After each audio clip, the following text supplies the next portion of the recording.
नवागाव नवराज्य नवागाव असं सगळं. तर त्यामुळे मला 12 गावचं पाणी पिता आलं. त्यावेळेला व्हॅलेंटाईन डेच्या वेळेला फोन यायचा की मी जाऊ का भेटायला. म्हटलं कोणाला. तर म्हणे त्याला. म्हटलं तो कोण. तर म्हणे तो 12वीत आहे. म्हटलं तू कोण. तर म्हणे मी 10वीत आहे. काश्मीर मधून बोलतोय. म्हटलं तुम्ही नागपूरच्या ना. म्हणे मॅडम. म्हटलं हो. का बरं. नाही म्हणे संत्र्याच्या पेटीमध्ये जे पॅकिंग असतं त्याच्यामध्ये वर्तमानपत्र आलं आणि त्याच्यातला मी तुमचा लेख वाचला आणि मला तुम्हाला फोन करावा. अरे बापरे. 5वा महिना केव्हा उलटला तिला कळलं नाही. And she delivered a boy. आणि तो म्हणजे माझ्या आयुष्यातला मी म्हणेन एक खूप सुखद अनुभव होता. नमस्कार. देशोन्नतीमध्ये मी ऐश्वर्या शिंदे आपलं स्वागत करते. तुम्ही बघत आहात देशोन्नतीचा खास कार्यक्रम जंग ए जिंदगी. जंग ए जिंदगी हा कार्यक्रम आतापर्यंत तुम्ही बघत आहात आणि आतापर्यंत तुम्ही कितीतरी कहाण्या बघितल्या आहेत. त्यामध्ये आमचा एकच मूळ हेतू असतो की त्या कहाण्या बघून तुम्हाला काहीतरी मोटिवेशन मिळावं. हाच आमचा एक मुख्य हेतू असतो. आज आपल्या स्टुडिओमध्ये उपस्थित आहेत स्वाती धर्माधिकारी मॅडम. नमस्कार मॅडम. नमस्कार. स्वाती धर्माधिकारी मॅडम या तिरपुडे कॉलेजच्या प्रिन्सिपल आहेत आणि महत्त्वाची गोष्ट म्हणजे समाजात एक हीलर फॅक्टर म्हणून काम करतायत. तर मी हीलर फॅक्टर का म्हटलं असावं, आपण त्यांची कहाणी ऐकूया म्हणजे तुम्हाला कळेलच. तर सुरुवात करूया मॅडम तुमच्या बालपणाच्या कहाणीपासून आणि तुमचं फॅमिली बॅकग्राऊंड वगैरे कसं होतं एकंदरीत. राईट. माझे वडील ज्युडिशियरीमध्ये होते. म्हणजे ते जज होते आणि त्यांच्या 3-3 वर्षांनी बदल्या व्हायच्या. त्यामुळे लहानपणी एका ठिकाणी स्थिर राहून मला फ्रेंड सर्कल खूप वगैरे असं काही मिळालं नाही. त्यामुळे असं झालं की एव्हरी 3 इयर्स आम्ही म्हणजे वडिलांची बदली व्हायची. नवागाव नवराज्य नवागाव असं सगळं. तर त्यामुळे मला 12 गावचं पाणी पिता आलं खऱ्या अर्थाने. आणि त्याच्यातून पर्सनॅलिटीला खूप फायदा झाला. नवीन लोकांशी कसं जुळवून घ्यायचं, कसं ऍडजस्टमेंट करायची हे सगळं त्याच्यातून शिकायला मिळालं मला. आई माझी MA तिने केलेलं मराठीमध्ये संत वाङ्मय घेऊन तिने केलेलं आणि BEd झालेलं होतं तिचं. मॉन्टेसरी ट्रेंड होती. त्यामुळे घरामध्ये एक वेगळं संस्कारित असं वातावरण होतं. नुसतं इतकंच नाही तर माझ्या आईचे वडील आमच्याकडे राहिले. म्हणजे माझ्या आईनी त्यांना जितकं सांभाळलं तितकं त्यांनी आईला सांभाळलं नव्हतं. म्हणजे तिचं लग्न झालं असेल 25-26 वर्षाची असेल तेव्हा. त्याच्यापेक्षा जास्त माझ्या आईनी त्यांना सांभाळलं. आणि ते सगळं पाहताना म्हणजे माझ्या आईचे वडील माझ्या वडिलांचे आई वडील आमच्याकडे राहायचे. त्यामुळे आमचं असं म्हणजे काय म्हणूया की कधी न्यूक्लिअर कधी जॉईंट फॅमिली असं दोन्ही वातावरण मिळालं. आणि या सगळ्यांच्याशी इंटरॅक्ट होता होता माझे जे आईचे वडील होते ते शिक्षणाधिकारी होते आणि त्यांनी जे कृष्णमूर्तींचा अभ्यास त्यांचा होता खूप. तर त्यामुळे खूप सारी पुस्तकं त्यांची ॲनी बेझंटची पुस्तकं असे ते मला म्हणजे मी कॉलेजमध्ये असेल त्यावेळा किंवा 9वी-10वी मध्ये असेल तर ते वाचून दाखवायचे त्याच्यातले पॅरेग्राफ की हे वाच ते वाच आणि याचा अर्थ पहा किती छान. तर त्यांच्याशी चर्चा व्हायची. एकूणच घरामध्ये आमच्या चर्चेचं वातावरण होतं आणि त्यामुळे खूप फायदा मला झाला. एक लहानपणची म्हणजे ज्यांनी माझ्यावर संस्कार खूप मोठा किंवा पगडा संस्कारपेक्षाही पगडा केला की माझ्या मोठ्या भावाला कॅन्सर झाला. अच्छा. आणि तो 10वी मध्ये असताना अतिशय हुशार. अकोल्याला माझ्या वडिलांचं पोस्टिंग होतं त्यावेळेला तो हुशार मुलगा इतका असूनही ब्लड कॅन्सर झाला. आणि मग शाळेमध्ये न जाता तो 10वी त्यांनी केली आणि त्यांनी 26वा मेरिट त्यावेळेला तो होता. अरे बाप. तरी पण तर असं त्याचं सगळं हुशारी पण. आणि मग अचानक जेव्हा त्याचा मृत्यू झाला तर त्यांनी माझ्या मनावरती एक खूप मोठा इम्पॅक्ट केलेला की मी तेव्हा साधारण 7वी-8वीत असेल. तर जीवनाची अनिश्चितता जी काही आहे किंवा जे काही दुःख आहे ते खूप जवळून पाहायला मिळालं. कारण आईवडील त्या दुःखामध्ये खूप वर्ष होते आणि त्यातून बाहेर पडणं, त्याच्यातून जाणीवपूर्वक त्यांना बाहेर काढणं हा सगळा माझ्या लहानपणचा भाग होता. म्हणजे लहानपणापासूनच तुमच्या वाट्याला काउन्सिलिंग हे आलेलंच होतं. हो अगदी. म्हणजे माझी आई BEd तिने केलेलं त्यामुळे तिने मानसशास्त्र अभ्यासलं आणि तिला तिचं मानसशास्त्र खूप छान होतं. कारण तिने आम्हाला खूप छान वाढवलं आणि वाचायची खूप. ती खूप नवीन नवीन पुस्तकं वाचायची. ती आम्हाला वाचून दाखवायची, अवेलेबल करून द्यायची. त्यामुळे काउन्सिलिंग आणि त्याचं महत्त्व खूप आधीपासून कळलं. खूप चांगली मासिकं आमच्या घरात यायची. किर्लोस्कर, स्त्री, मनोहर हे त्यावेळेचे गाजलेले मासिकं असायची. नियतकालिकं. अमृत म्हणून होतं. नंतर काय आणखीन बरेच सारे होते असे. तर त्याचा आमच्यावरती पगडा होता. नक्कीच. मग या जर्नीचा म्हणजे या जर्नीमध्ये तुमचा हा प्रवास जो आहे प्रिन्सिपल पर्यंतचा जो प्रवास आहे तो कसा झाला? अरे, आपण म्हणतो आयुष्यामध्ये खूप सारे टर्निंग पॉईंट्स येतात.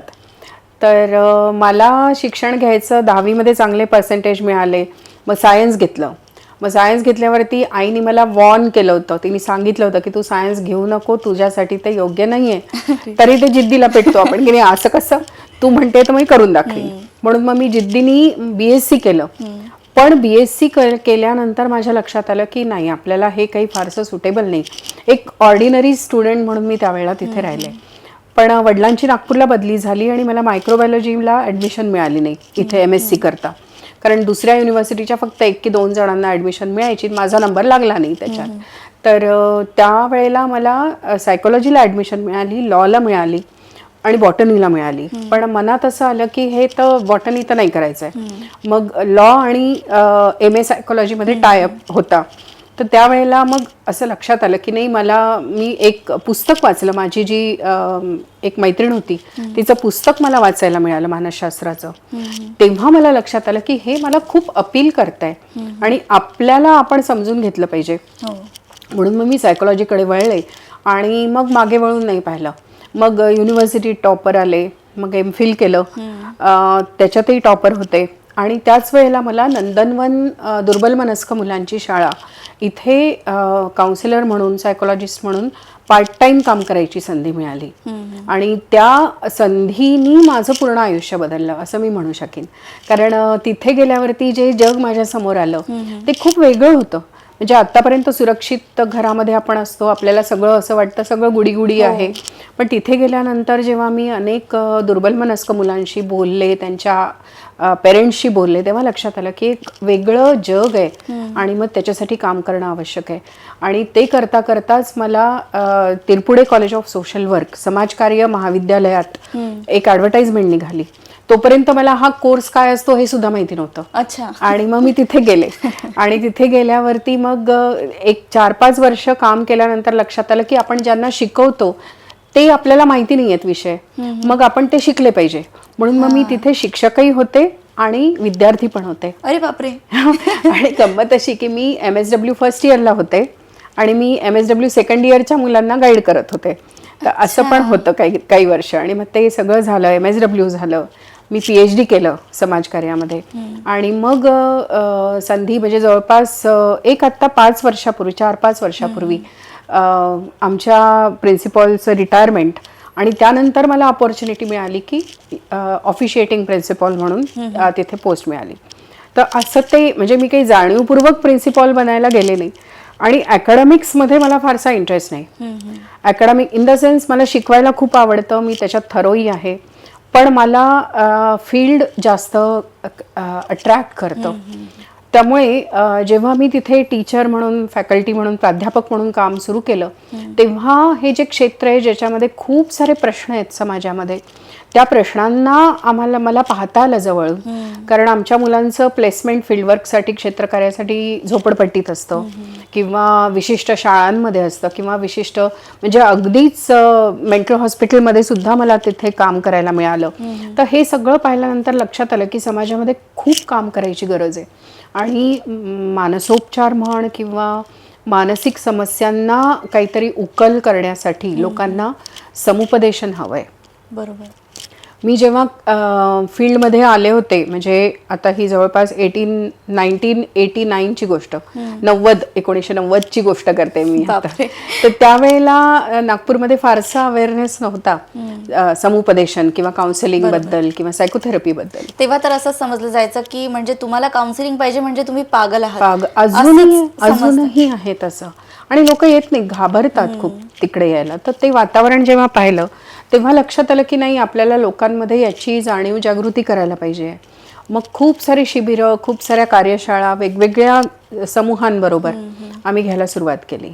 आणि असं करता करता 2004 ते 6 हा जो पिरियड होता, इफ यू रिमेंबर, त्यावेळेला आपल्याकडे विद्यार्थ्यांच्या आत्महत्या खूप व्हायच्या, खूप वाढल्या होत्या, खूप प्रचंड. म्हणजे 3 इडियट्स याच्या आधीची गोष्ट करते मी, खूप आधीची गोष्ट. तर त्यावेळेला जेव्हा आम्ही पाहिलं की खूप आत्महत्या वाढलेल्या आहेत मुलांच्या, तेव्हा मग आम्ही एक हेल्पलाईन सुरू केली. आणि ज्याच्यामध्ये टेलिफोनिकली मुलं जे 12वीला आहेत, जे 10वीला आहेत, ते मला केव्हाही प्रश्न विचारू शकतात आणि त्याची मी त्यांना फोनवरती काउन्सिलिंग त्यांना देत होते. तर असं अजूनही सुरू आहे ती हेल्पलाईन. तो नंबर सगळ्यांकडे आहे. त्यामुळे आणि त्या सगळ्या अनुभवातून जेव्हा मी गेले, असं आपल्याला वाटतं की आपल्याला फक्त शहरातूनच प्रश्न विचारले जातील, शहरातली मुलंच फक्त विचारतील. तो काळ म्हणजे जेव्हा मोबाईल खूप नव्हता, ज्या वेळेला PCO मधून बूथमधून फोन करावे लागायचे, टक टक टक टक, तो काळ होता. तर त्यावेळेला मला ग्रामीण क्षेत्रामधून 70% जवळपास फोन आलेत हेल्पलाईनला आणि हजारो मुलांना त्याचा फायदा झाला. 11 एडिशन्स एका पेपरच्या आम्ही त्याच्यातून वृत्तपत्रीय लेखन केलं आणि मग आता त्याचं पुस्तक पण आम्ही ते पब्लिश केलं. मी त्याच्या 3री एडिशन संपली त्याची आता आणि त्याचं ई-बुक झालं, त्याचं ऑडिओ बुक झालं, असं सगळं पूर्ण हेल्पलाईन परीक्षेची या नावाने ते पुस्तक काढलं. आणि त्यावेळेचे तर किस्से खूपच आहेत. पण हा विचार तुमचा होता, तुम्ही हे सगळं एक्सपिरियन्स केलं आणि तुमचा हा विचार होता की आता समाजात खूप काम करायचं बाकी आहे. पण तुम्हाला हे सगळं काम करण्यासाठी एक टीम हवी असते. हो. तर तुम्ही ती कशी जमवली? म्हणजे तुम्ही लोकांना कसं पोहोचलात लोकांपर्यंत? लोकांपर्यंत पोहोचण्यासाठी मी म्हणेन की मीडियाचा मला खूप फायदा झाला. आणि दुसरा फायदा मी सोशल मीडियाचा म्हणते की मी फेसबुकवरती खूप लवकर ॲक्टिव्ह झाले. म्हणजे साधारण 2012 जर फेसबुक आलं असेल साधारण, तर तेव्हापासून आम्ही त्याच्यावरती लिखाण करते. आणि तुला सांगायला मला आवडेल की न लिहिलेली पत्रे नावाचं एक पेज आहे.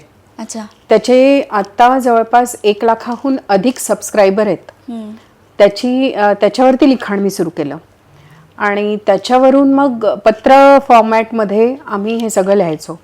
तर मुलांसाठी लिहिलं, फॅमिलीसाठी लिहिलं, नंतर मग मानसिक आजारांवरती लिहिलं. तर खूप त्याचे वाचक निर्माण झाले आणि महाराष्ट्रभर मी म्हणते देशभर ते पोचलं आणि खूप सारे फोन, खूप सारा अवेअरनेस त्याच्यामुळे झाला. मी एकटीच नाही, बरेच जण लिहितात या सगळ्या विषयांवरती आजकाल, पण हे म्हणजे अगदी मीडियाच्या सुरुवातीच्या काळातलं. त्यामुळे मला त्याचा खूप फायदा झाला लोकांपर्यंत पोहोचायला. आता तुम्ही एवढ्या स्टोरीज बघितल्या असतील, इतकं काउन्सिलिंग केलेलं आहे, इतका एक्सपिरियन्स आहे तुमचा, पण तुम्ही स्वतःला कसं बॅलन्स ठेवता? कारण की आपण दुसऱ्यांची कोणती दुःखद जरी स्टोरी ऐकली तरी आपल्यालाच ढसाढसा रडायला येतं. तर तुम्ही स्वतःला कसं बॅलन्स ठेवता या सगळ्या कंडिशनमध्ये? हा नेहमीचा एक प्रश्न असतो आणि जेव्हा आपण काउन्सिलर बनायला जातो, मला असं वाटतं की बेअरफूट काउन्सिलर म्हणजे ज्यांनी अप्रशिक्षित असे जे काउन्सिलर्स असतात त्यांना हा त्रास जास्त होतो. आम्ही जेव्हा प्रशिक्षण घेतो तेव्हा आम्हाला सांगितलं जातं की कंट्रोल्ड यूज ऑफ इमोशन्स, म्हणजे आपल्या भावनांना आपण संतुलित कसं ठेवायचं. एम्पथी ज्याला म्हणतो आपण, तद अनुभूती, म्हणजे सहानुभूती नाही बरं का. तर दोन्हीत फरक आहे. म्हणजे एखाद्याने भीक मागितली आणि आपण पैसा देऊन दिला तर ती सहानुभूती आहे. पण एखाद्याने भीक मागितली आणि आपण त्याला म्हटलं की अरे बाबा का भीक मागतोयस तू, तर म्हणतोय की मला शिक्षण घ्यायला पैसे नाही, तर आपण त्याला म्हटलं की चल मी तुला शिक्षण देववते, तुला त्याच्यासाठी एम्पॉवर करते किंवा तुला मदत करते त्याच्यासाठी, तर ते सहानुभूती नाही, ती तदनुभूती आहे. म्हणजे दुसऱ्याला काय वाटतंय ते आपण समजून घेणं, पण तरी आपल्या इमोशन्सला कंट्रोल ठेवत त्याच्यावर नियंत्रण करत आपण वाहून जायचं नाही. म्हणजे अनेकदा असे दुःखद प्रसंग आपल्यासमोर सांगतात, आपल्याला वाटतं की अरे आयुष्यात काय काय होऊ शकतं, आणि आपण जर वाहून गेलो त्याच्यात तर मग त्याला जो तिसरा दृष्टिकोन हवाय, वेगळी दृष्टी हवी आहे त्या प्रश्नाकडे पाहण्याची, ती कशी मिळेल. त्यामुळे आपल्याला संतुलन ठेवणं भाग असतं. सुरुवातीला असं व्हायचं की मला भरून यायचं, अजूनही एखाद वेळा डोळ्यात येतं पाणी, पण रडत नाही बसायचं. रडणं आणि रडत बसणं दोन्हीत फरक आहे. बरोबर. त्यामुळे तो ओळखला तर आपण करू शकतो. आणि दुसरं असं असतं की आपण जे काही करतोय हे त्याच्या मागची वैचारिक बैठक क्लिअर पाहिजे. आपण का करतोय त्याच्या मागे कारण मीमांसा आपल्याला करता आली जर, तर आपण त्याच्यातून वेगळं होऊ शकतो आणि त्याला सांगू शकतो की इथे इथे चुकतंय, इथे इथे कदाचित बदल हवाय, आणि मग त्या व्यक्तीला पण आपण मदत करत असतो. त्यामुळे आपल्याला भावनांच्या दृष्टिकोनातून विचार करताना थोडं वेगळं त्या व्यक्तीपासून असणं, तरी सुद्धा त्या व्यक्तीला असं वाटायला नको की माझं ऐकून नाही घेतंय, माझ्याकडे लक्ष नाही, किंवा माझ्या भावनांचा हसं करतायत, असं न करता एका तदानुभूतीच्या अप्रोचनी, दृष्टिकोनाने आम्हाला समोर जावं लागतं. तुम्ही नक्कीच त्या अनुभूतीने समोर जाता, तेव्हाच आज इतक्या लोकांना त्याचा फायदा होतोय. तुम्ही समाजात खरंच मी सुरुवातीलाच म्हटलं एक हीलर म्हणून काम करताय. पण या सगळ्या जर्नीमध्ये काही किस्से तुमच्यासोबत घडले असतील, तुम्ही ऐकले असतील, त्यांना सॉल्व्ह केले असतील. तर अशापैकी एखादा किस्सा तुम्हाला आठवतोय का, जो तुम्ही आजपर्यंत विसरू शकलेले नाहीयेत? खूप सारे किस्से आहेत. हेल्पलाईनच्या वेळेला खूप सारे मजेदार किस्से घडायचे. त्यावेळेला व्हॅलेंटाईन डेच्या वेळेला फोन यायचा की मी जाऊ का भेटायला. म्हटलं कोणाला?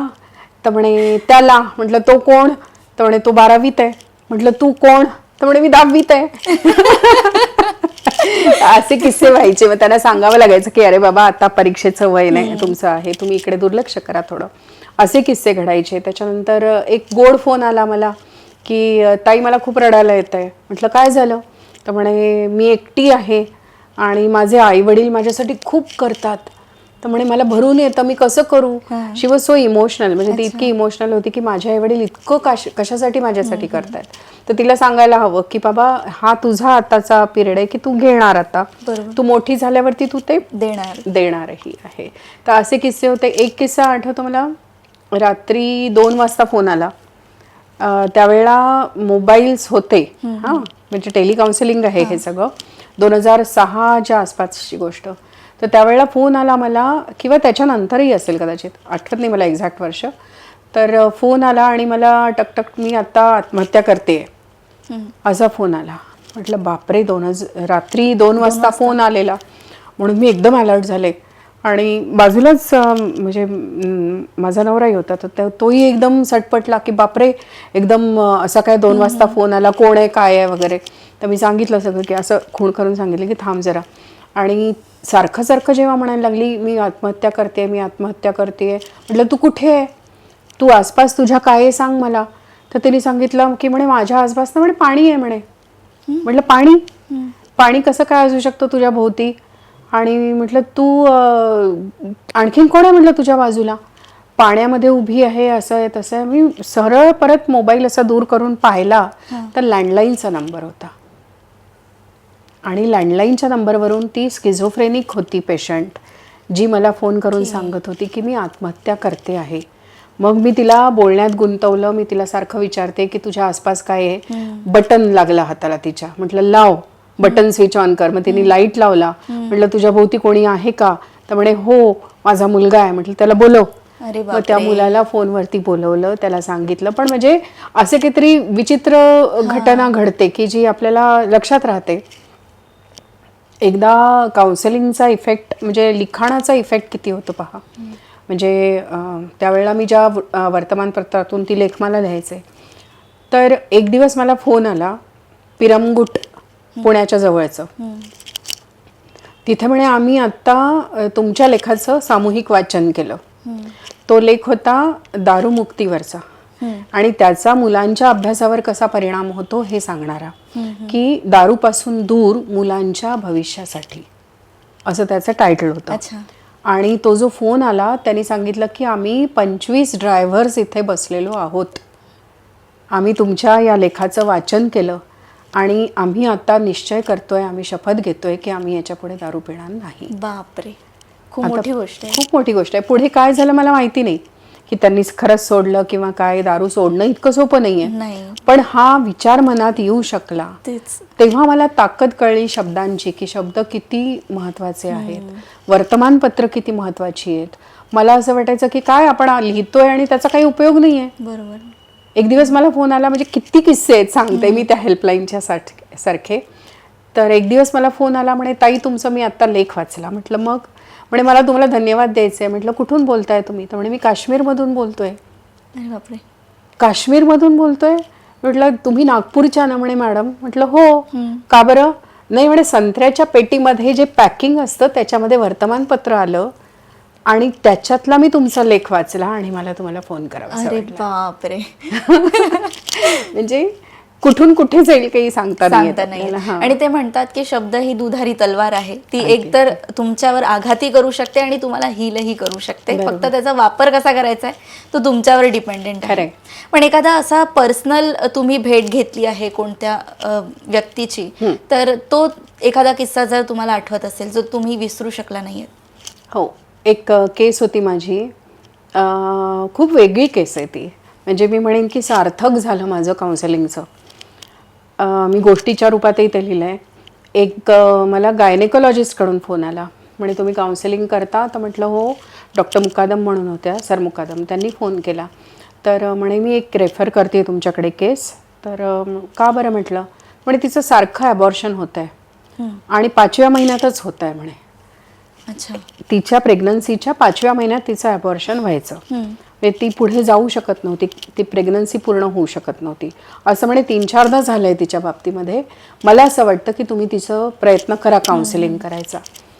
तर म्हटलं करते मग प्रयत्न. आणि बरं आता असं त्यावेळेला सुरुवातीची वेळ, म्हणजे मी पण पुष्कळ यंग होते त्यावेळेला, त्यामुळे फिरू शकत होते, होम व्हिजिट्स करायचे, सगळं करायचे. तर तिच्याकडे होम व्हिजिटला जावं लागेल म्हणे. म्हटलं ठीक आहे मी जाईन. मग मी तिची भेट घेतली. तिचा नवरा फिरतीवरती असायचा, त्याचा जॉब होता.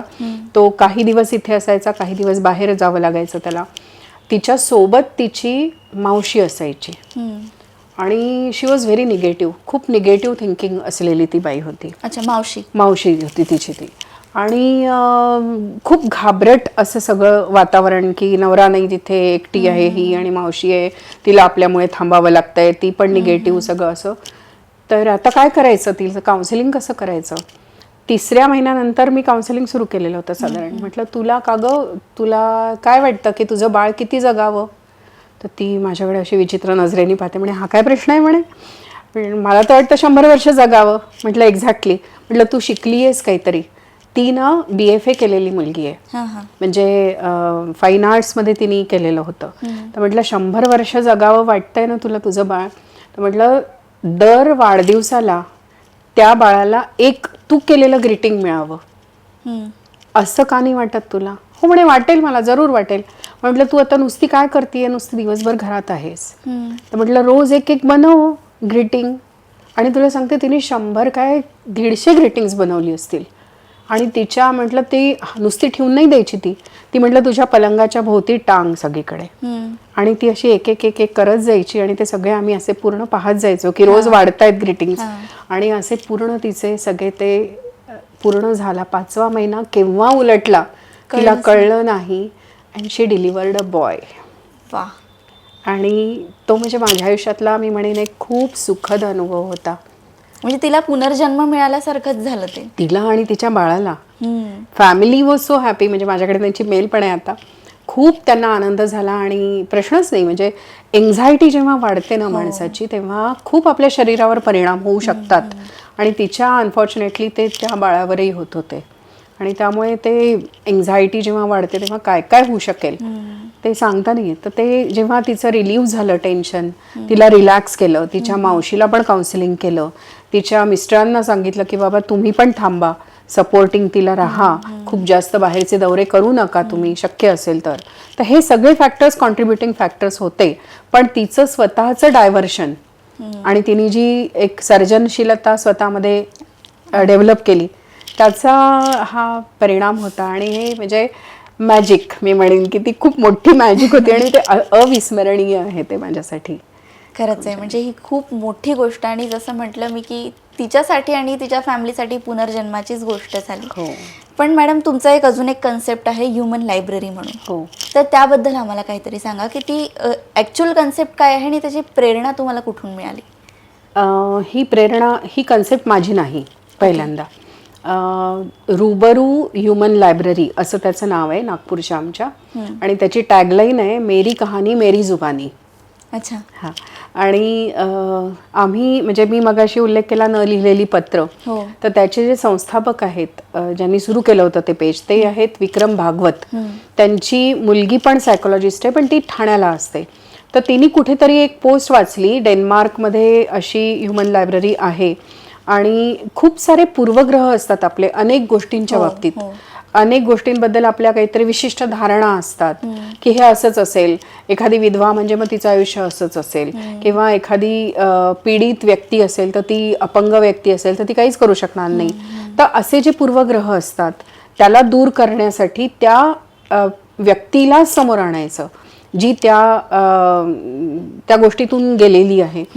आता जसं आम्ही अशोक मुन्ने म्हणून आहेत ज्यांचा एक पाय हा आर्टिफिशियल आहे, अच्छा. तर त्यांची गोष्ट असेल किंवा रुबिना पटेल त्यांचं स्त्रीमुक्तीचं जे काम आहे आता, पण त्यांची स्वतःची आपबीती त्यांनी सांगितली. असे अनेक जण आम्ही तिथे मग सादर करत असतो किंवा बोलवत असतो, इन्व्हाइट करत असतो. या कन्सेप्टमध्ये एक व्यक्ती म्हणजेच पुस्तक आहे, म्हणून ते ह्युमन लायब्ररी. आणि जसं आपण आता बोलतोय तसंच ते पुस्तक स्वतःबद्दल सांगत असतं, स्वतःचे अनुभव शेअर करत असतं. 45 मिनिटं ते शेअर करणार आणि त्याच्यानंतर आपण प्रश्नोत्तरांसाठी ओपन असतं. पण हा सेमिनार नाही. हे जे काही आहे डेन्मार्कमध्ये जे सुरू झालं ते 77 देशांमध्ये आजही सुरू आहे. अच्छा. भारतामध्ये काही काही ठिकाणी सुरू आहे. पुष्कळ ठिकाणच्या ह्युमन लायब्ररीज बंद पडल्या करोनामुळे, पण आमची ह्युमन लायब्ररी करोना नंतर सुरू झालेली आहे, त्यामुळे त्याला आणखीन वेटेज मिळालं आणि पुढे गेली. तर याच्यामध्ये जे वाचक असतात, वाचक नाही श्रोते म्हणू आपण, तर ते श्रोते कितीही असू शकतील, 10 ते 150 कितीही असू शकतात. म्हणजे आपल्याकडचे अतिशय सेन्सिटिव्ह विषय जसं LGBTQIचा जो विषय असतो तो असेल, किंवा कोणी अतिशय म्हणजे आता आम्ही एका संस्थेतलं मानसिक आजारावरती काम करणारी व्यक्ती आणि त्याच्याशी झुंजणारी मुलं यांच्याशी इंटरॅक्शन केली, तर असे विषय घेऊन आम्ही दर महिन्याला एक पुस्तक ते करत असतो सादर. आमचा कोअर ग्रुप आहे, त्या कोअर ग्रुपमध्ये आम्ही डिस्कस करतो, आम्ही ठरवतो की कोणाला आपल्याला पुस्तक म्हणून इन्व्हाइट करायचं आहे. आम्ही आधी ते ऐकतो, त्या व्यक्तीला भेटतो, त्यांना रिक्वेस्ट करतो आणि मग ते पुस्तक सादर होतं. फक्त याच्यामध्ये आम्ही रेकॉर्डिंग करायचं नसतं. ते पुस्तक त्याची फेसबुक पोस्ट आम्हाला शक्यतोवर जर त्यांनी अलाउ केलं, परमिशन दिली तर आम्ही करू शकतो, नाही तर आम्ही नाही करत. आम्ही अनॉनिमस ज्याला म्हणू आपण, अनामिक राहूनही कोणी जर बोलू इच्छित असेल, स्वतःची गोष्ट सांगू इच्छित असेल तर आपण तसंही करू शकतो. तर असं ती ह्युमन लायब्ररी आहे. गेली 2 वर्ष आम्ही सातत्याने त्याच्यामध्ये पुस्तकं देतोय. जवळपास 23-24 पुस्तकं झालीत आपली. खूपच छान कन्सेप्ट आहे. म्हणजे मला ऐकून खरंच स्वतः पर्सनल लेवलवरती खूप छान वाटलं, कारण अशा बऱ्याचशा गोष्टी असतात ज्या आपण घरच्यांसमोरही बोलू शकत नाही. बरोबर. आणि काही गोष्टी आपण मित्रांसोबतही शेअर करू शकत नाही, त्या आपल्या आतमध्येच असतात आणि त्याचा परिणाम आपल्यावर हळूहळू का होईना पण तो होत असतो, खूप जास्त असतो. हो. तर हा ह्युमन लायब्ररी जो कन्सेप्ट आहे तो एक त्याच्यासाठी एक हिलिंग फॅक्टर म्हणून काम करत असतो. तर ही खूपच छान गोष्ट आहे. थँक्यू. पण मला आता असं विचारावं असं वाटतंय की तुमचं जे काम आहे ते मुळातच मानसिक स्वास्थ्यावरती डिपेंडेंट आहे. तर आमच्या प्रेक्षकांना प्लीज तुमच्या शब्दातून ऐकायला आवडेल आणि तुम्ही प्लीज सांगा की शारीरिक स्वास्थ्य तर आहेच ऑब्व्हियसली, ते तर खूपच गरजेचं आहे, पण त्यासोबत मानसिक स्वास्थ्य हे किती गरजेचं आहे? हो. आत्ता परवा आपण म्हणजे तारीख मला माहिती नाही सांगता, 20 मार्च हा जागतिक आनंद दिवस म्हणून मानला जातो. तर त्या निमित्ताने आपण जर रिव्ह्यू घेतला तर भारताचा नंबर कितवा आहे, तर 118वा नंबर आहे. म्हणजे आपण इतकं का बरं गेलोय, घसरलो का बरं आहे? एका वाचनामध्ये असं आलं होतं की भारताला मोस्ट डिप्रेस्ड कंट्री असं पण म्हटलं गेलं. तर हे का होतंय, तर आपल्याकडे आपण पाहतो की समाधान, दातृत्व आणि एक आनंद मानण्याची जी वृत्ती असते तीच मुळात कमी दिसते. आणि प्रश्न इतके आहेत आपल्याकडचे, भयंकर प्रश्न आहेत. जिथे आपण म्हणून लोकसंख्या जास्त आहे, दाटीवाटीनी राहतायत लोक, जिथे उत्पन्न कमी आहे आणि खर्च खूप जास्त आहे, तिथे लोकांना असं वाटतं की आपण आनंदी कसं राहू. पण भूतानसारखा छोटासा देश जिथे इतकी डिफिकल्ट सिच्युएशन आहे जॉग्राफिकल, तरी सुद्धा लोक तिथे आनंदी आहेत. तर मला वाटतं की आनंद ही वृत्ती आहे, आनंद ही मानसिक स्थिती आहे. आपण बाहेर शोधतो आनंद, की मला कोणीतरी आनंदी करेल, मला कोणीतरी समाधान देईल. आपण असंही म्हणतो की मला त्यांनी दुःख दिलं, मला यांनी त्रास दिला. तर बिईंग अ सायकोलॉजिस्ट आम्ही याला ॲक्सेप्ट नाही करू शकत.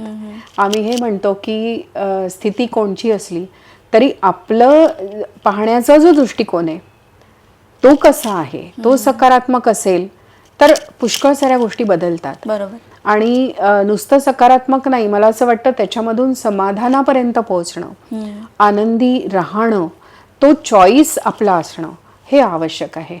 आणि खूप साऱ्या गोष्टी आहेत त्याच्यामध्ये की मानसिक आरोग्य म्हणजे काय, तर मानसिक आजार होऊ नये हा एक भाग, घरामध्ये कुटुंबामध्ये संवाद असायला हवा.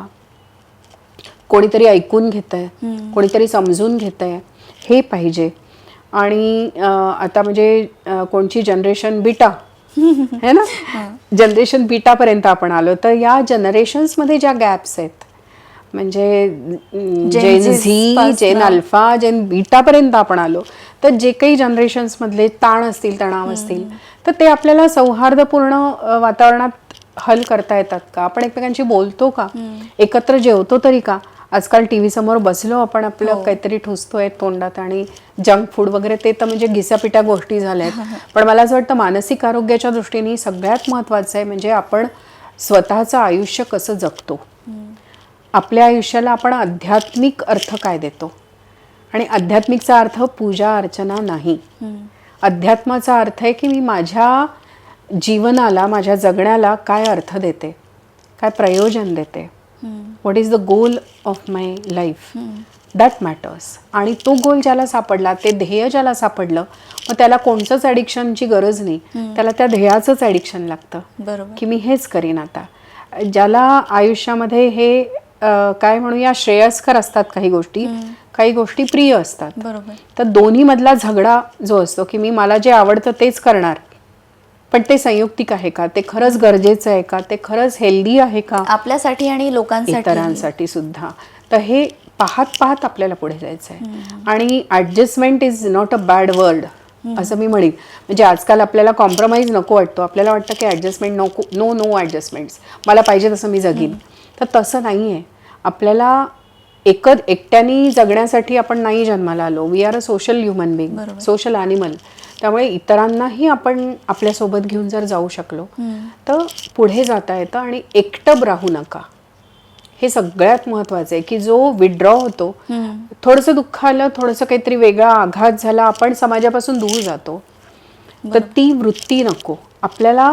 तरी सुद्धा समाजामध्ये मिसळायचं आहे, लोकांमध्ये मिसळायला पाहिजे, मित्र पाहिजेत, सपोर्ट सिस्टीम्स पाहिजेत. आणि त्यासाठी आपल्याला जे काही करायला शक्य असेल ते आपण करावं. वेगवेगळे ग्रुप्स आहेत, वेगवेगळे नाही काही तर संस्था आहेत, अनाथाश्रम आहे. तुम्ही एकटे असाल, अनाथाश्रमात जाऊन या, तिथे बोला. बरोबर.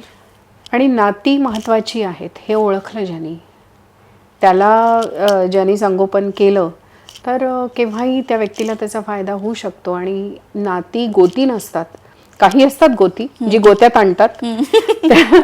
तर जे निगेटिव्ह आहे आयुष्यामध्ये, सगळंच पॉझिटिव्ह असेल असं नाही, गरजेचं नाही. स्वीकार करायचा आहे. आणि जेव्हा आपल्या वाट्याला दुःख येतं तेव्हा त्या दुःखाचं काय करायचं, रडत राहायचं, जगायचं कसं, कुरकुरत की हसत हसत, हा चॉईस आपला असतो. बरोबर आहे. एक छोटीशी कविता आहे, if you allow me to read it. नक्कीच. दुःखाचा स्वीकार आपण केला कशा पद्धतीने करू शकतो त्याच्याबद्दल ती मी वाचली तर चालेल ना? नक्की नक्की. अश्रूंची फुले असं त्या कवितेचं शीर्षक आहे. आणि उरात न मावणारं दुःख, ओंजळी एवढं सुख, असतात आयुष्य अशीही, परवडच त्यांची खूप, है ना. दुःखाला म्हणून परवड होते. बरोबर. जरा कुठे सावली नाही, नाही कुठे सुकून, मनातल्या आकांक्षाही मग जातात चुकून. अरे बापरे. आला दिस गेला करत ढकलत राहतात काळ, आयुष्याच्या धाग्याची त्यांच्या तुटत जाते माळ. उरला सुरला सूर देखील उमटत नाही कुठे, गळ्यात खूप सूर आहेत पण ते उमटतच नाहीत. बेसूर होते गाणे आणि भेसूर होते जगणे. अरे बापरे. कारण उमटतच नाही आहे गाणं, मग भीती वाटायला लागते, सगळं आपल्याला नकोसं वाटायला लागतं ते. अचानक अंतर्मनात एक दिवा पेटतो, हे महत्वाचं. अचानक अंतर्मनात एक दिवा पेटतो, अश्रूंची होतात फुले, जीव उजळून निघतो. वा. आणि ही मॅजिक कशी होते, दुःख दुःख समजलो ज्याला विधात्याचे प्रेम होते. निसर्ग असेल, विधाता असेल, दुःख दुःख समजलो ज्याला विधात्याचे प्रेम होते, ताकद होती पेलण्याची म्हणून त्यांनी घातले पेच होते. हो बरोबर. ज्याच्यामध्ये ताकद आहे त्यालाच देव प्रश्न देतो. स्वतःमधून, सगळ्यात महत्वाचं, स्वतःमधून निसटून जेव्हा आपण दुःखमुक्त होतो, स्वतःमधून निसटून जेव्हा आपण दुःखमुक्त होतो, नाळ जुळते विश्वाशी आणि जीवाचा शिव होतो. बापरे. म्हणजे काय आहे की आपण सेल्फलेस झालो पाहिजे. दुःख दुःख माझंच उगाळत राहिलो, मीच दुःखी. अरे जगात कितीतरी तुमच्यासारखेच लोक आहेत, काही लोक अशी आहेत की तुमच्याहून जास्त दुःख त्यांना आहे. ऍक्च्युली. आणि वैश्विक होणं, ज्ञानेश्वर जे म्हणतात ते काय आहे की आपल्या भोवती जे जग आहे त्याच्याशी तुम्ही जोडून तर घ्या. बरोबर. आणि जीवाचा शिव होतो म्हणजे काय की आपली उन्नती होते, आपलं उन्नयन येते. तर आपण सेल्फलेस होतो है ना. सेल्फलेस होणं म्हणजे स्वतःचं दुःख चित्तून न राहता Wien you give it a bigger dimension. आणि एक उदाहरण देते मी तुला की ज्यांना समजा आता मेंटल इल व्यक्ती घरामध्ये आहे, तर त्यांनी स्वतःची सेल्फ हेल्प ग्रुप सुरू केले. म्हणजे आता सा नावाची एक ऑर्गनायझेशन आहे, स्किझोफ्रेनिया असोसिएशन. तर त्या स्किझोफ्रेनिया असोसिएशनमध्ये काय आहे की ज्यांच्याकडे स्किझोफ्रेनिक आहेत त्यांच्या पालकांनी एकत्र येऊन त्यांच्यासाठी एक सेल्फ हेल्प ग्रुप तयार केला. अच्छा. आणि त्याच्यातून एक स्किझोफ्रेनिकच्या भोवती 10 दिसले त्यांना. मग 10 जण कसे हाताळतायत, 10 जण स्ट्रेंथ मिळते त्यांना ऍक्च्युअली. तर हे वैश्विक होणं आहे. स्वतःमध्ये आपण गुंतून पडतो तेव्हा आपल्याला आपलं दुःख खूप मोठं दिसतं. आपण जेव्हा भोवती पाहतो तेव्हा अरे हे आहे, अरे तेही आहे, अरे असंही करता येतं, अरे तसंही करता येतं. आणि असं करता करता एकमेका सहाय्य करू अवघे धरू सुपंथ असं करता येतं. बरोबर. राईट. खरंच तुमचा कन्सेप्ट खरंच छान आहे. आणि आता जो तुम्ही सांगितला तो तर मॅजिकलच कन्सेप्ट आहे. म्हणजे आणि गोष्ट पण खरी आहे की तुम्हाला तुमचं दुःख खूप मोठं दिसतं, पण तुम्ही जेव्हा सोशलाइज होता तेव्हा तुम्हाला कळतं की नाही, तुमच्याहून जास्त दुःख कोणाला तरी आहे आणि ते पण सर्वाईव्ह करतात, तर तुम्ही करू शकता. बिलकुल. ती स्ट्रेंथ येते आपल्याला. हो. मॅडम, मला एक आता शेवटचा प्रश्न तुम्हाला असा विचारायचा आहे की तुम्ही आता इतके वर्ष झाले काउन्सिलिंग करताय, तुम्ही स्त्रियांबद्दलही काही गोष्टी तुम्ही काउन्सिलिंग केल्या असतील, किंवा लहान मुलांबद्दल आता आपण बघतोय की आत्महत्येचं म्हणा किंवा गुन्हेगारीचं प्रमाण खूप वाढत चाललंय, भयंकर वाढलंय. आणि स्त्रियांची पण मानसिक परिस्थिती अशी झालेली आहे, आपण परिस्थितीच म्हणू त्याला, कारण तिला घरही सांभाळायचं आहे, कॉम्पिटिशन इतकी आहे की तिला बाहेरही काम करायचं आहे. त्यामध्ये तिला असं होतं की मला ऑफिसमध्ये सगळ्यांना खुश ठेवायचंय आणि घरी पण सगळ्यांना खुश ठेवायचंय. तर या 2 गोष्टी झाल्या. तर या सगळ्या गोष्टींना तुम्ही कसं बघता, आणि जर यांना कंट्रोल करायचं असेल तर काय करायला पाहिजे? अरे बापरे, खूप मोठा प्रश्न विचारलास तू, आणि त्याचा एक्सपान्स इतका आहे. आपण कुठून सुरुवात करावी? मला वाटतं फॅमिली हा त्याचा एक कॉमन युनिट आहे. कुटुंब 2 गोष्टी आपल्याकडच्या अशा आहेत की ज्याला ट्रेनिंगची गरज नाही असं मानलं जातं. एक म्हणजे राजकारण, आणि दुसरं पालकत्व.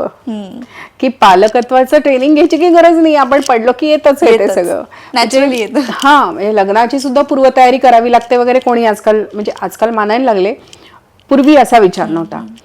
तर उत्तरं शोधायची झाली तर मला असं वाटतं की आपण जेव्हा जन्माला येतो तेव्हा आपण कोरे पाटी असते आपली. त्यावेळेला आपण कसे बनणार हे आपल्या संस्कारांवरती असतं, आपल्या वातावरणावरती बरंचसं असतं.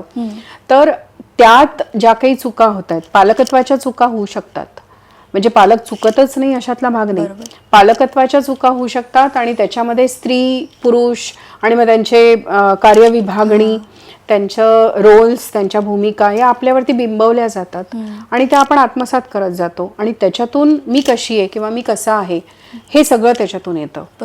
तर ते एक तर योग्य व्हावं म्हणून एक पालकत्वाची शाळा सुद्धा व्हायला हवी, पालकत्वाच्या शाळा व्हायला हव्या. म्हणजे याची सुरुवात आता गायनेकोलॉजिस्ट ज्या आहेत, ज्यांच्याकडे आता एक्सपेक्टिंग पेरेंट्स आहेत, तर मदर आणि फादर दोघंही, तर त्यांची कार्यशाळा व्हायला हवी की तुम्ही कसं ऍडजस्ट करणार, कसं पुढे नेणार. आणि त्याच्यानंतर मग मुलांच्या बाबतीत आपण बोलूया की पालकत्वामधल्या चुका आपण ओळखल्या, त्या टाळल्या, पण मुलांच्या बाबतीत काय? तर मुलं शाळेमध्ये जातात, त्यांची मित्रमंडळी कशी आहेत याकडे लक्ष पाहिजे, त्यांना सवयी कशा लागतायत त्याकडे लक्ष पाहिजे. आपल्याकडे काय होतं, पोलिसिंग असतं पालकांचं. अभ्यास केला का रे, काय केलं, केव्हाही पाहिलं तरी तू मोबाईलच पाहतोय, तुला काही अभ्यासाचं काही घेणं देणं नाही, 9वीत आला तू आता, हे जे आपल्याला सतत ऐकायला मिळतं ते पोलिसिंग आहे. तर तसं न होता मित्र बनणं मुलांचे, आईवडिलांनी मित्र बनणं, आणि मग ते किशोरावस्थेमध्ये खूप महत्वाचं होऊन जातं, कारण त्यांचे शारीरिक बदल त्यांना कळत नसतात आणि त्यावेळेला कुठे ते बोलणार. घरी जर आईवडील अवेलेबलच नसतील बोलायला तर त्या मुलांनी करायचं काय? बरोबर.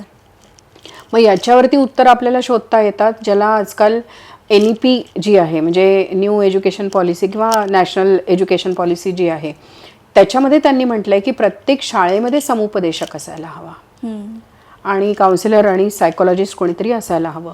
तर मुलांचं वागणं वेगळं जेव्हा दिसतंय शाळेमध्ये पहिले टीचरच्या लक्षात येतं की आता बदललाय बरं का, हा उलट उत्तर करायला लागला, किंवा कोणीतरी म्हणतं की हा आजकाल ना चुपचापच असतो, काही बोलतच नाही, एका कोपऱ्यात बसलेली असते. तर डिप्रेशन असो, ॲग्रेशन असो किंवा त्यांच्यातला उर्मटपणा असो, हे सगळं शाळेमध्ये लक्षात येऊ शकतं. तर तिथे काउन्सिलर्स असावे आणि मुलांचं ग्रूमिंग तिथपासून व्हायला पाहिजे की त्यांच्या लक्षात आलं की हा खोटं बोलतो आहे तर काय करायला पाहिजे.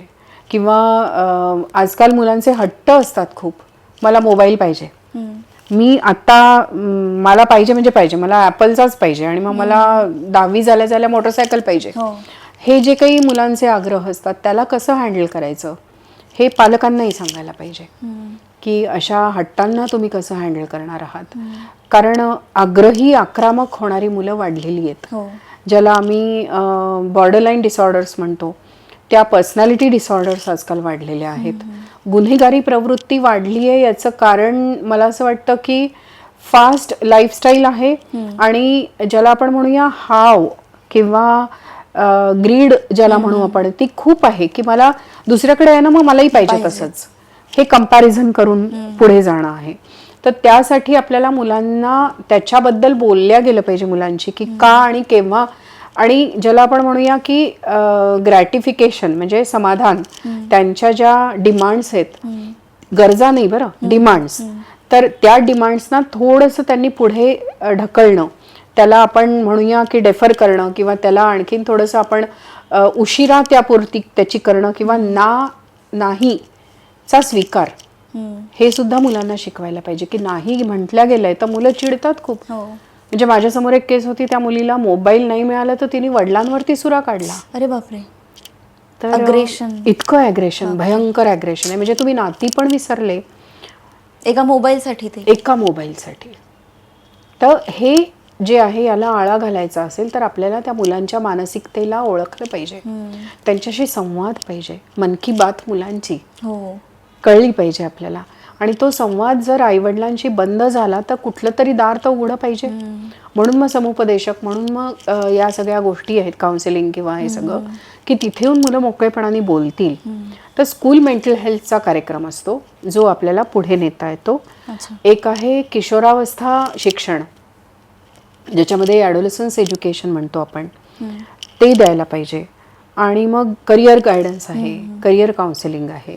त्यांचे जे निर्णय आहेत तेच पूर्ण झाले पाहिजे असं नाही. त्यांना जर प्लॅन A आणि प्लॅन B आणि प्लॅन C असं तिन्ही ठेवणं हे महत्वाचं का नाही वाटत आहे. आजकाल लोक प्लॅन A म्हणजे Aच घेऊन बसतात, म्हणजे मला इंजिनियर म्हणजे इंजिनियरच व्हायचं, दुसरं काही ऑप्शन नाही. तर मग प्लॅन B काय, प्लॅन C काय, त्याचं महत्त्व काय, हे सांगणं आवश्यक आहे. आणि आता इंटरजनरेशनल डिफरन्सेस जे आहेत, वेगवेगळ्या जनरेशन गॅप्स म्हणतो आपण त्याला, त्यासाठी त्यांचे एकमेकांशी संवाद होणं आवश्यक आहे. मेंटरशिप म्हणतात. मेंटरशिप म्हणजे आपल्यापेक्षा मोठी व्यक्ती आपल्याशी मित्रत्वाच्या नात्याने वागेल. तर आपल्याला पुष्कळ सारे प्रश्न त्यांच्यासमोर मांडता येतात, जे आईवडिलांशी तू म्हणाली की आईवडिलांशी नाही बोलू शकत, मित्रांशी नाही बोलू शकत, असं त्या मेंटरशी बोलता आलं पाहिजे. की बाबा रात्री असं असं होतं, मला अचानक जाग येते, काय होतं मला कळत नाही, मी कोणाशी बोलू कसा. मुलांना पडलेले प्रश्न नाईटच्या संदर्भात त्यांचे जे काही आहेत ते, तर हे सगळे त्यांना बोलायला जागा पाहिजे. तर ती जागा अवेलेबल होणं, आम्ही खूप एक्सपेरिमेंट्स केले याच्यावरती. म्हणजे तुला सांगते, ओपन सिक्रेट नावाचा आम्ही एक फोरम तयार केला होता, ज्याच्यामध्ये अशी आयडिया होती की स्टेप इन काउन्सिलिंग, की तुम्ही या, केव्हाही या, आम्ही तुमचं काउन्सिलिंग करून देऊ तुम्हाला, तुम्ही या तर खरी आधी. आलेच नाहीत मुलं विचारायला प्रश्न, घाबरतात. घाबरणं असेल, त्याच्याबद्दलचे पूर्वग्रह असतील, मनामध्ये नको ते विचार असतील, योग्य धारणा नाही त्याच्याबद्दल, आणि काय म्हणूया मतं त्यांची विचित्र बनवून दिलेली आहेत की काउन्सिलिंग म्हणजे पागलपण. ते तर आतापर्यंत आहेच सगळीकडे आहे. तर असं सगळं आहे. त्यामुळे खूप लेव्हल्सना काम करायला हवंय, एकच लेव्हलला नाही. आणि म्हणजे जसं प्री मॅरेज काउन्सिलिंग लग्न होणाऱ्यांचं असतं, तसं प्री मॅरेज काउन्सिलिंग दोन्हीकडच्या सासवांचं त्या सासऱ्यांचं पण व्हायला पाहिजे. ही तर बापरे किती लोकांची इच्छा असेल. असेलच, कारण नवीन व्यक्ती घरात येणार आहे, तुम्ही तिच्याशी कसं वागताय, कसं अकोमोडेट करताय, तिला कसं समजून घेताय, हे आवश्यक वाटतं. खरंच. आणि आजकाल असं झालंय, कंडिशन अशी झाली आहे समाजाची की प्रत्येक माणसाला एक काउन्सिलर आवश्यक आहे. हो, त्याच्या प्रत्येक सर्कमस्टान्सेससाठी, त्याच्या डिप्रेशनसाठी, त्याला प्रत्येक व्यक्तीची लाईफ अशी झालेली की त्याला काउन्सिलरची आवश्यकता आणि आयुष्यात एकदा तरी कफ अँड कोल्ड सारखं तुम्हाला डिप्रेशन येऊन जाणार आहे. येऊन जाणारच आहे. ते सिच्युएशनल असतं, पण त्यावेळेला त्याची तीव्रता जर वाढली तर तुम्ही काय करणार, त्यासाठी आवश्यक आहे. आणि जसं जनरल प्रॅक्टिशनर्स असतात तसं मी म्हणते फॅमिली डॉक्टर असतात, तसं फॅमिली काउन्सिलर्स पाहिजेत. खरंच आवश्यक गोष्ट आहे. पण त्यामध्ये तुम्ही खूप मोठं काम करताय आणि खूप कौतुकास्पद काम करताय. आणि तुमची थिंकिंग त्या या लोकांना बघून की तुमचे जे थॉट्स आहेत की आपण हा कन्सेप्ट राबवला पाहिजे, हा कन्सेप्ट राबवला पाहिजे, ते खरंच खूप कौतुकास्पद आहे. आणि नेहमीच ते तुम्ही सफल करून दाखवता. आणि पुढचे जे प्लॅन्स आहेत ते सुद्धा सफल होतील. त्यासाठी देशोन्नतीकडून तुम्हाला खूप खूप शुभेच्छा. मनापासून धन्यवाद. खूप छान वाटलं. Thank you so much. तुम्ही इथे उपस्थित राहिलात आणि इतकं कहाण्या सांगितल्या, इतके किस्से सांगितले आणि काय करायला पाहिजे, कसं हील करायला पाहिजे ते सांगितलं. खूप खूप छान वाटलं. खूप धन्यवाद. थँक्यू. माय प्लेजर. तर तुम्हाला ही कहाणी कशी वाटली तुम्ही आम्हाला कमेंट बॉक्समध्ये नक्की कळवा आणि बघत राहा देशोन्नती. नमस्कार.